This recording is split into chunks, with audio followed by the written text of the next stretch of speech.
We can also use different shapes of plate. Here we have a triangular plate with a crystal attached to its underside and produce a sonorous figure. We change to a higher note and see a rather more complicated figure.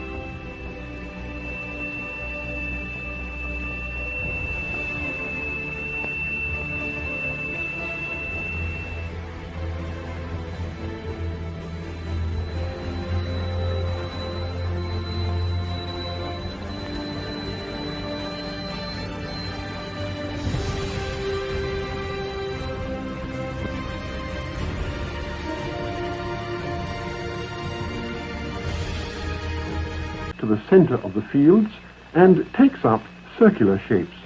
The sand forms the lines. Each material has its own special way of behaving.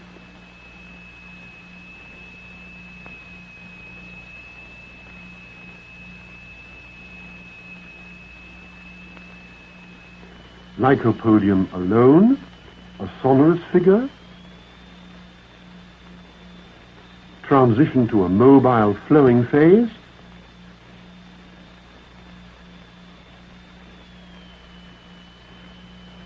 and back again to the figure.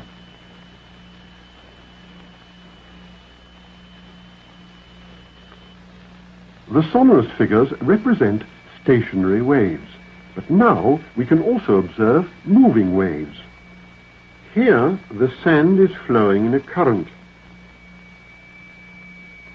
What is it that drives the rotational effect in our galaxies? What is it that drives the rotation of the planets? What is it that drives and impacts the rotation of Earth? In vibrating glycerin, we see continuous waves which form the queerest figures. And yet, the extraordinary things we see here are simply and solely the effect of vibration.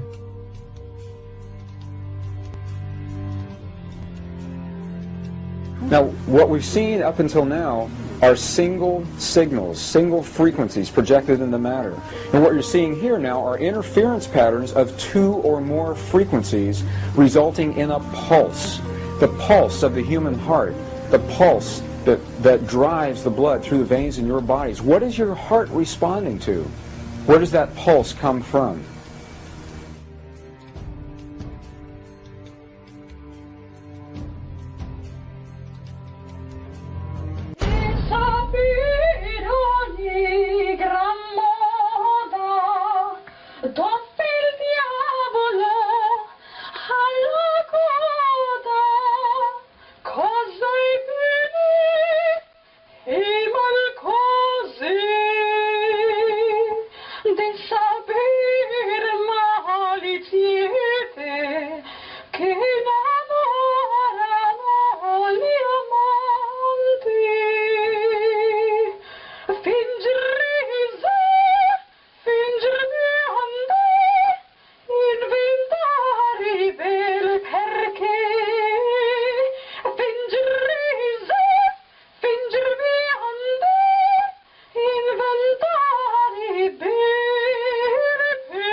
Quantum physics has revealed what ancient masters knew.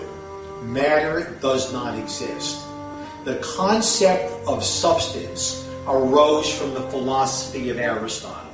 And from that concept came science's conception of matter.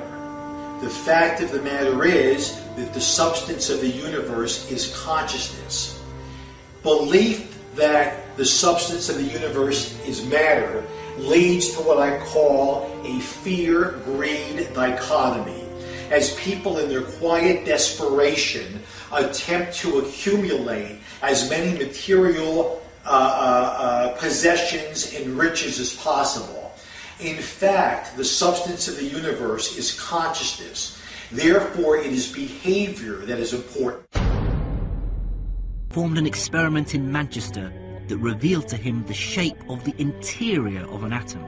Scientists were shocked to discover that the atom is almost entirely empty space. The question then became, how could this empty atom possibly make the solid world around us? Our true consciousness does not exist in our brains or in our bodies. But this illusion of our individual bodies, along with the misinformation of our true origins, has manifested the idea that we all think independently from one another.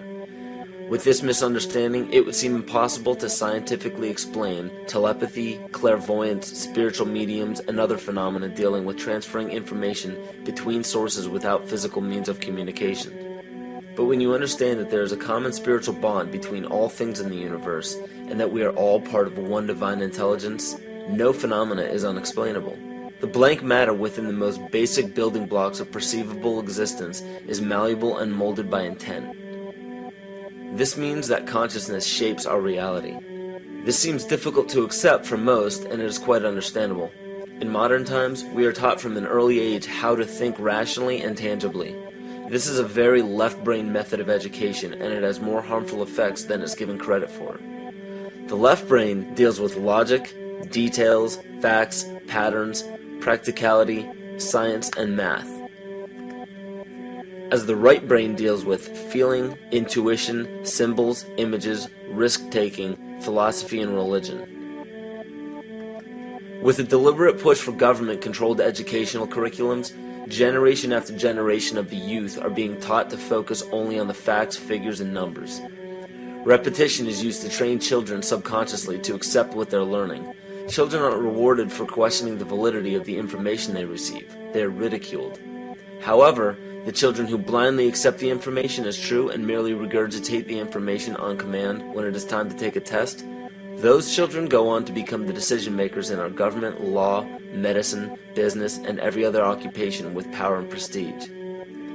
The most detrimental effect of being pushed away from holistic thinking with the full brain into a strictly left brain thought is what is known as the suppression of the feminine. Every male and female have both feminine and masculine qualities. It has nothing to do with man or woman. These are represented by the left and right brain, yin and yang, black and white, light and dark, and most every other duality. Both are vital to our spiritual and physical health.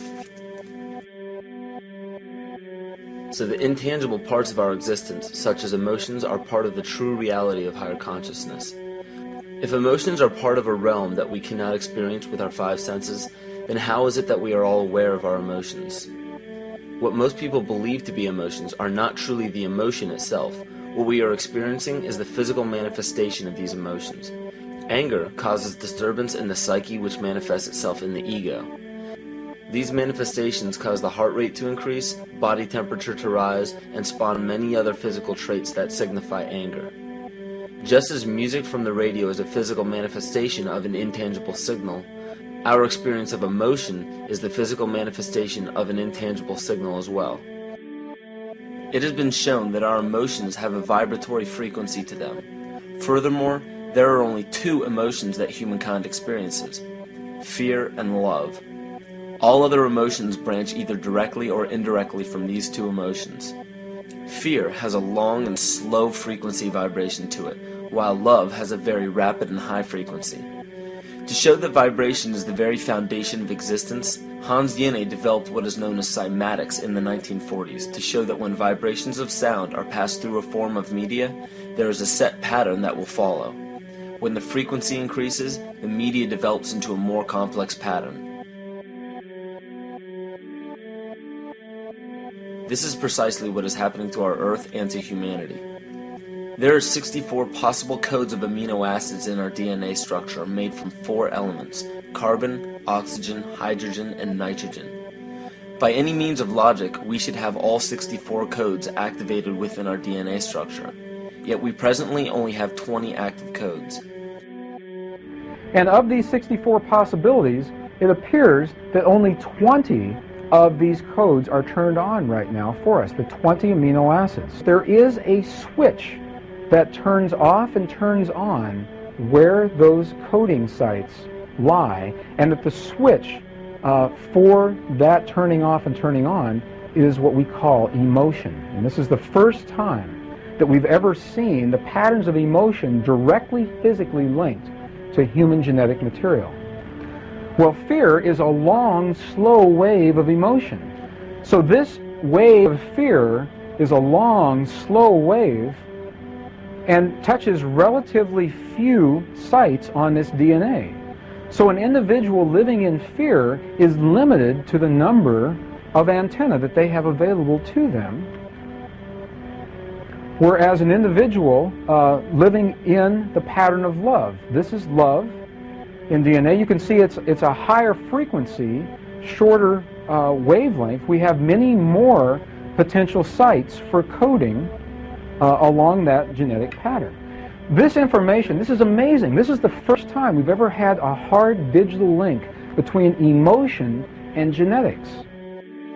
This is important to understand because another researcher named Vladimir Popanov measured tiny particles of light called photons inside a vacuum tube. The photons were scattered as expected. A sample of DNA was then entered into the vacuum tube and they measured the photons again. They found that the particles of light aligned themselves along the axis of the DNA. Then, as they removed the DNA sample, the photons remained aligned to the same form of the DNA even though no DNA was present.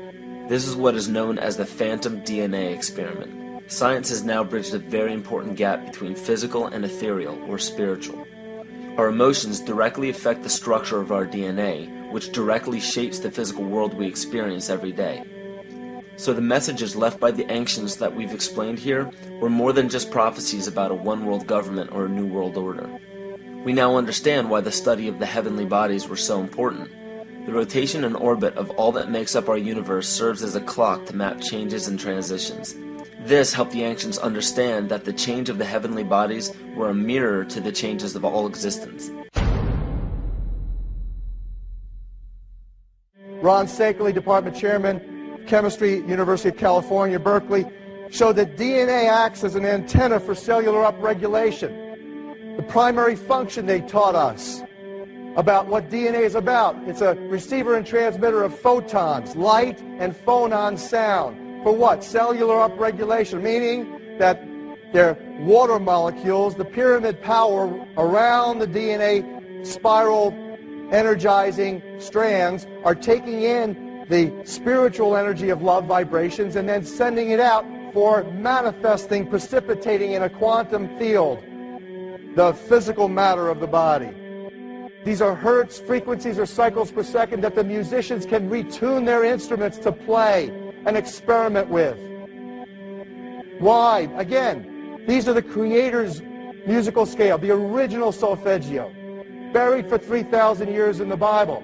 So the ancient priests who knew how to levitate the huge stones for the building of the pyramids and the Masonic knowledge that predated ancient Egypt, the ability to have this information, these frequencies, serve the function of creation, destruction, and miracles on behalf of the empowered people who had access to this knowledge. I say that because of this metaphor.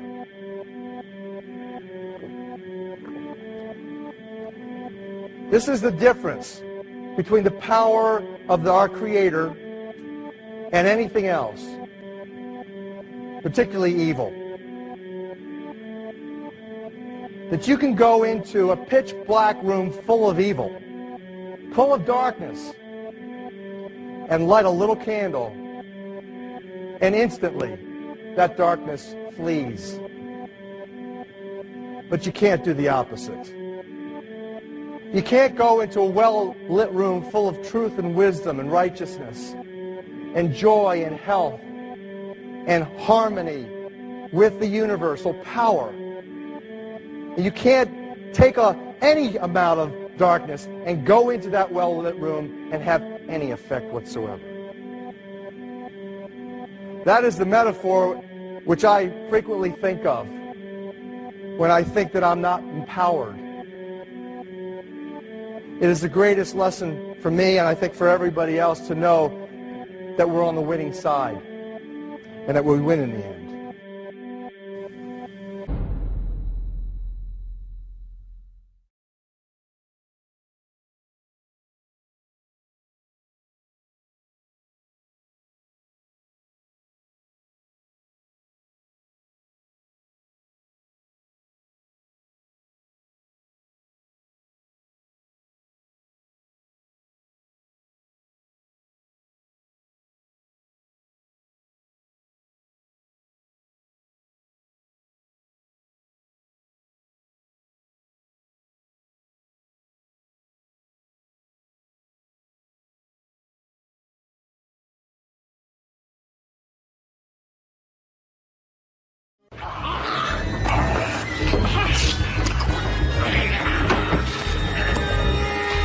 So who is in control? Huh? Are you?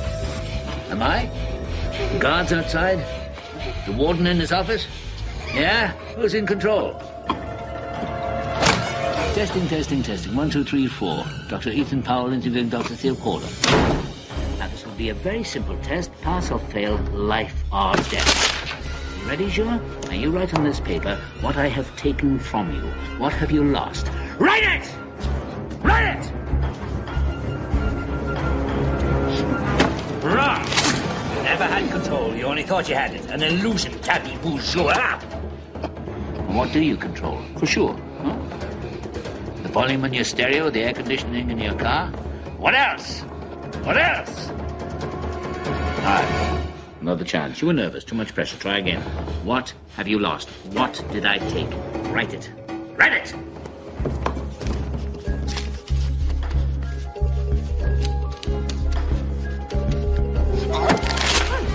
You're a fool, sure. Do you think you were free? Where were you going at 2 o'clock today? Into the gym, right? In the morning, your wake-up call. In the middle of the night, when you wake up sweating with your heart pounding. What is it that has you all tied up, Joua? Tied up in little knots? Is it ambition? Yeah. You're no mystery to me, boy. I used to be you.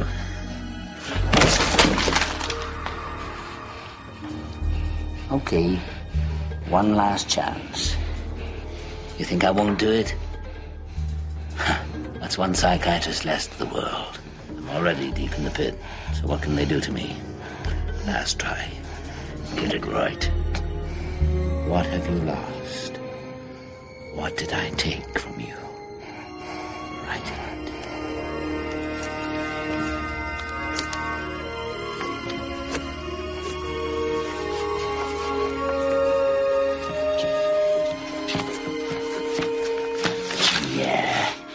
Congratulations.